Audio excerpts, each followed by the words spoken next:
by Dan Deary, proudly serving the Cedar Valley for 3 generations. Welcome to Panther Sports Talk. It is finally game week for the UNI football team as we begin the Todd Stepsis era, joined with the new head coach. And Todd, it feels like, man, it was just a month ago that we were at the beginning of December, your introductory press conference over in the McLeod Center, and all of a sudden now here we are. It's game week, a 1 p.m. kickoff against Butler inside the UNI-Dome here, a home game. How has the time since you got hired to now been? Well, the old saying, time flies when you're having fun. Kind of how it's gone. You know, my wife was, very deliberate in saying, well, you haven't really had an off season. And I'm like, yeah, you know what, I guess to your point, we, at our old school, we lost a playoff game a couple days later, we're heading up here, and then, blink of an eye, here we are with the season. I think when you're in it, sometimes it goes by a little slower, just because the days are long, you're working, sun up to sundown, and so while you're at it, you kind of get exhausted. But boy, you're right, man. Blink of an eye, here we are, and just can't wait to get started. Installation of the scheme for offense, defense. Do you like through spring ball, through fall camp? Do you like where the guys put themselves as we head into this season opener? Absolutely. And I think that says a lot about our players and our coaches. So from a team perspective, we've got a roster full of football guys.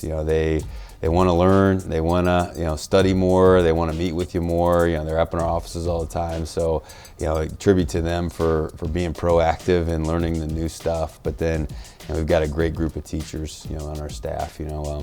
Coaching's teaching, and they do a great job of trying to tailor make everything that we do to different learning modalities on the team. And so we've progressed quicker than I think we maybe thought we would have. Spring, it was amazing how quickly we picked, all 3 phases picked up the new systems, and we've practiced a lot, and we've had a lot of meetings and walkthroughs and things like that here in the training camp, and it feels like we're ready to go. Is it going to be perfect? No, it never is. No matter how well-oiled of a machine you have, but our guys are going to try their best to be just that. It was a 3-player battle for the quarterback position coming into fall camp even. All 3 played fantastic during the spring ball. Matthew Scheckelman listed in that top spot on the 2 deep. What kind of set him apart to give him that starting nod? Consistency. He was practice in, practice out. He always graded really high. And we graded every throw. Was it a good decision? Was he going to the right place? How accurate of a ball was it? Are you taking care of the football? Those kinds of things. And every single practice he was at a high level. And so that consistency gave us the confidence to make him the starter. Though I will say it still. Those other 2 guys, they did a great job. We can win with all 3 of them. Matthew, we feel like he's going to give us the best chance to win, but don't be surprised to see those guys have a role in our offense in some capacity. 7 touchdowns, just 2 interceptions a season ago, over 1,200 yards in his opportunities.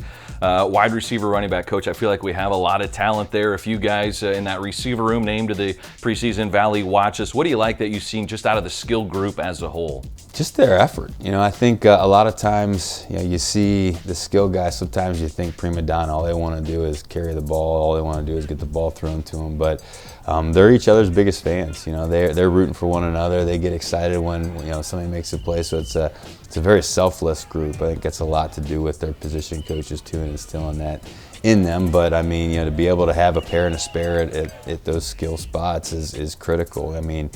I see those spots a lot like the D-line, where, man, if you ask those guys to play too many snaps, I think they're just a ticking time bomb, and eventually, they're not going to be running off the ball as fast as they need to be.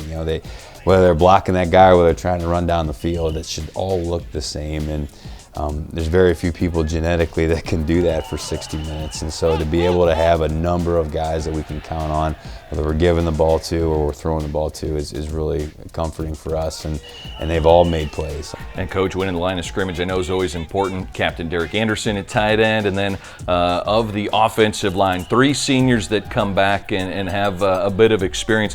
What are you seeing from them so far as you head into week 1? Just, again, more comfortable, more confident. Working together up front on the offense is critical. You can't have any chink in the armor, man, those guys need to know what they're doing. They need to know that they got to count on the guy to the right and the left, because I mean they are right there. And having Derek too as kind of a security blanket on the edge is really nice. I think tackles are in space, and you talk to any big guy, they don't like to be in space. Yeah, they've all done a fantastic job. Run game in particular. We've changed some things up, and how we've attacked the line of scrimmage in different fronts, and then also pass protection wise, we've done a nice job of, again, learning how to pass things off and identifying potential issues. All right, the Panthers open up the season inside the UNI-Dome Saturday at 1 o'clock against Butler. We'll have more with Coach right after this.